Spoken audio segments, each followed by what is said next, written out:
রেখে কয়েক ঘন্টা ধরে তার উপরে পাশবিক অত্যাচার সেই কলেজের বর্তমান এবং প্রাক্তন তৃণমূল ছাত্র পরিষদের নেতাদের দ্বারা আমরা ধিক্কার জানাই।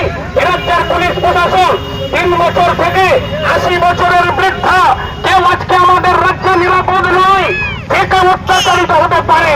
আজকে গোটা বাংলা জুড়ে অত্যাচার বেড়েছে নারীদের উপরে, অত্যাচার বেড়েছে সাধারণ মানুষের উপরে, মানুষের গণতান্ত্রিক অধিকারকে হরণ করা হচ্ছে।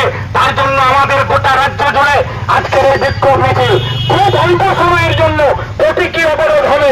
ঘন্টার পর ঘন্টা অবরোধ নয়, মাত্র 5 মিনিটের জন্য এই অবরোধ করে আমরা স্বরূপনগরের মানুষকে না বলতে চাই, গোটা রাজ্য জুড়ে এ রাজ্যের সরকার যেভাবে নারীদের উপর অত্যাচার বাড়িয়েছে, কলেজের ছাত্রীকে আটকে রেখে কয়েক ঘন্টা ধরে তার উপরে পাশবিক অত্যাচার সেই কলেজের বর্তমান এবং প্রাক্তন তৃণমূল ছাত্র পরিষদের নেতাদের দ্বারা আমরা ধিক্কার জানাই।